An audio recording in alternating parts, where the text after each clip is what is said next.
Praise the lord, హల్లెలూయా. గీదన వాక్యము 25వ తారీఖు 4వ నెల 2026 సంవత్సరం. మన దేవుడిస్తున్న చక్కటి మాట లోకాసు 6వ అధ్యాయము 28వ వచనం. మిమ్మల్ని బాధించి వారి కొరకు ప్రార్థన చేయండి.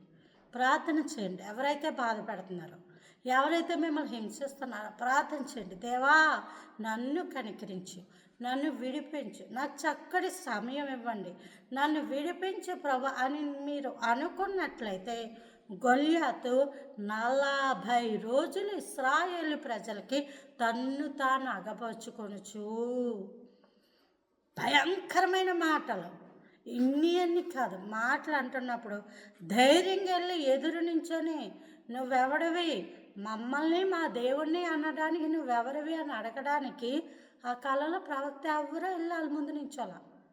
రాజు సైతం వెనకంజ వేస్తాడు.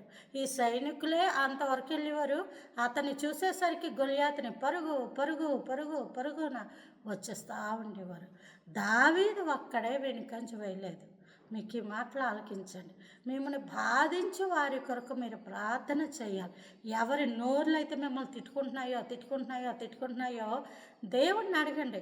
ప్రభు, వాళ్ళకి ఎదురుగా వెళ్ళడం నీ చిత్తమా, లేదా ఇక్కడి నుంచి పారిపోవడం నీ చిత్తమా? ఎందుకంటే బైబిల్ గ్రంథంలో దావీదు గొల్యాతుకే ఎదురుగా వెళ్ళాడు. సౌలు అలాగే నించున్నప్పుడు దావీదు ఎదురు వెళ్ళలేదు. ఎందుకంటే అది దావీదు యొక్క సమయం కాదు.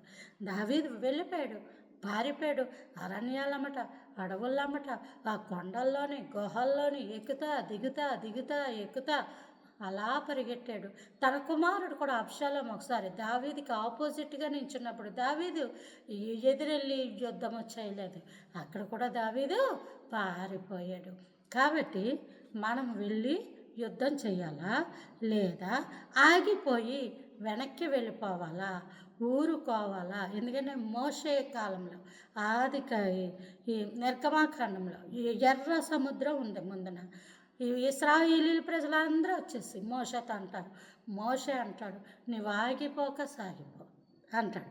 అని ముందుకెళ్ళంటే వెళ్ళాలి, లేదు అంటే ఆగిపోవడం. కానీ బాధించి వారి నిమిత్తం దేవుడిని అడగాలి. వాళ్ళతో పోరాడాలా, మాట్లాడాలా, వాళ్ళని ఏం చేయాలి, ఏమిటి అని. చాలామందికి జ్ఞానం లేక వాళ్ళని పిలిచి భోజనాలు ఎట్టేసి మరంత శ్రమలు పెంచేసుకొని బైబిల్ గ్రంథంలో అలాగే ఉంది. ఒక రాజు వెళ్ళి ఇంకొక రాజుతోటి భోజనం చేశాడు. చేసిన తర్వాత యుద్ధమే వచ్చేసింది. ఆ యుద్ధం అతని ప్రాణానికి ముప్పైపోయింది. సొలొమోను మహారాజు ఫరో కుమార్తెని వెళ్ళి పెళ్లి చేసుకున్నాడు. మొత్తం జీవితం నాశనం అయిపోయింది. మీకు ఈ మాటలు తెలియాలి. మనం ఏం చేయాలి, ఏం చేయకూడదు. ప్రార్థన చేయండి. దేవుడు ఆలోచన ఇస్తాడో ఆలోచన ప్రకారం ముందుకెళ్ళండి. దేవుడు మిమ్మల్ని మీ కుటుంబాలను దీవించును గాక.